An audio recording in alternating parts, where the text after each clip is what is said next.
অন্নপূর্ণা ফুসাই গেল উত্তম চক্রবর্তী। দড় জোড়া রোদে বাইরে লে টুকচু ভাকুচু চাই আগর ঠেলে ঘরে সীমাতে লেদির মা চুলালে আগুন সহ ঝুমড়া কাঠ তলিয়ে হামকে রে রে করে তাড়ি এলো। লে চাঁদি টুকো ঠাউর করতে লাগলিব খুঁড়া ভাকু চোচাই ঘরে সিধাই ছিলিব ওর ঝুমড়া কাঠ দেখে লেসা তলিসা সব উড়িয়ে গেল ঝুমড়া কাঠের ভয়ে। কোনো মতে পিছন ফিরে দিলি হিড়কে, কোথায় কোন দিকে হিড়কেছি মালুম নাই। চোখের ছামুতে মাঠ ঘাট ডোবা ডহর তখন সব লেবেল, বাঁচতে হবে ন। লে সালা ছামুতে ডোকা পানার পকটকে লুলাদের খেলার মাঠ ভাবে যেই ন ঠাংটো দিয়েছি। লে বাসা হুঁয়ে গেল ডুবাং।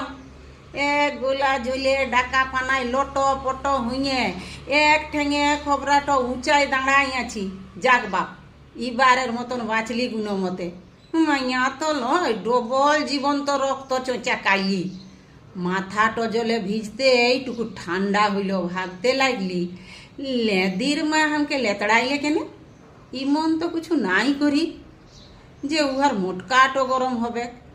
লে বাসা আড়ের দিকে বাইলে দেখি নেঙা হাতে টেংরির উপরে কাপড়টা তুলে ডাইন হাতে জুমড়া লিয়ে লেদির মা আগুনটো ইখনো ধকধকাইছে। পুরাণটো গিল শুকায়। আড়েলে আড়াই বলছে, কি ভেবেছিস ডোকা পনাই লুকায় তোকে চিনতে লাগব? চাড়িয়ে চাড়িয়ে উঠে আয় কি মানে?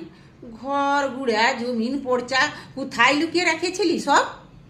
গাঁয়ের সব মিয়া ফর্ম ফিল আপ করিয়ে লিল তো লেগে খাল ভরা আমার অন্নপূর্ণা ফুসাই গেল।